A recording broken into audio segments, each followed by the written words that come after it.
और शांत मन से घर लौट आता है। इसके कुछ महीनों बाद फूलवती गर्भवती हो जाती है। घर में एक बार फिर खुशियां लौट आती हैं। कबीर की वर्षों की मेहनत अब रंग लाने लगती है। गांव के लोग जो पहले उसे सामान्य किसान समझते थे, अब उसकी इज्जत करने लगे हैं। देखो भाई, कबीर का तो भाग्य ही बदल गया। भगवान ने उसकी सुन ली। लगता है उसकी नीयत वाकई में साफ थी। हाँ, और उसने तो मणि भी मंदिर में छोड़ दी। अब वही असली इंसानियत है। समय बीतता है। फूलवती एक सुंदर बालक को जन्म देती है। कबीर और फूलवती की आंखों में आंसू हैं, मगर इस बारी आंसू दुख के नहीं बल्कि खुशी और आभार के हैं। तभी कबीर बच्चा को गोद में उठाकर कहता है, हे भगवान, तेरा लाख लाख धन्यवाद। अब मेरी जिंदगी पूरी हो गई। वक्त बीतता है। कबीर और फूलवती का बेटा अब बड़ा हो रहा है। उन्होंने उसका नाम रखा आरव। आरव एक तेज, समझदार और दयालु लड़का था। वह अक्सर अपने पिता के साथ खेतों में और कभी-कभी जंगल में भी जाया करता था। पूरे गांव में उसकी समझदारी और विनम्रता की चर्चा होने लगी थी।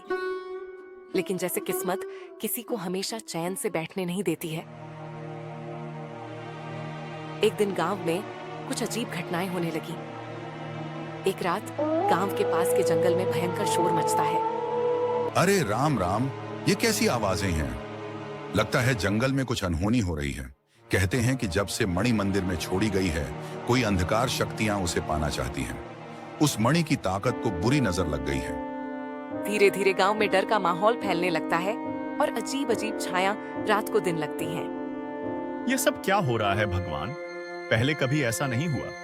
क्या यह मन की वजह से हो रहा है? तभी एक रहस्यमय साधु गांव में आता है और कहता है, मैं वर्षों से हिमालय में तप कर रहा था। मुझे संकेत मिला कि एक मणि संकट में है। कोई इसे पाने की कोशिश कर रहा है और अगर उसने मणि को छू भी लिया तो पूरा गांव विनाश हो जाएगा। महाराज, वो मणि तो मैंने मंदिर में रख दी थी, वह मेरी नहीं थी।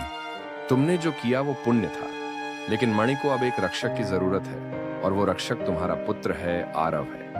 साधु सबको बताता है कि आरव एक विशेष आत्मा है जो पूर्व जन्म में एक आर्षि था और उसे इस जन्म में मणि। क्या हमारा बेटा कोई आर्षि था? क्या अब उसे कोई खतरा तो नहीं ना है? खतरा अवश्य है, लेकिन अगर वह डरेगा नहीं तो वह बुराई को परास्त कर सकता है। उसी रात आरव को एक सपना आता है जिसमें वह एक गुफा में जाता है जहां मणि चमक रही है और उसके सामने एक काले वस्त्र वाला तांत्रिक खड़ा होता है। तभी तंत्रिका कहता है, मुझे वो मणि चाहिए और अगर कोई मुझे रोकेगा तो यह पूरा गांव भस्म कर दूंगा।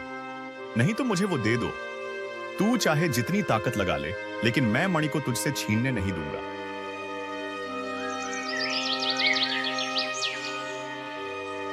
पापा, मुझे मणि के पास जाना होगा।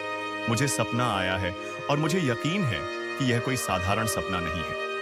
पापा। बेटा, मैं जानता हूं कि तू कुछ खास है, लेकिन ध्यान रखना, हम सब तेरे साथ हैं।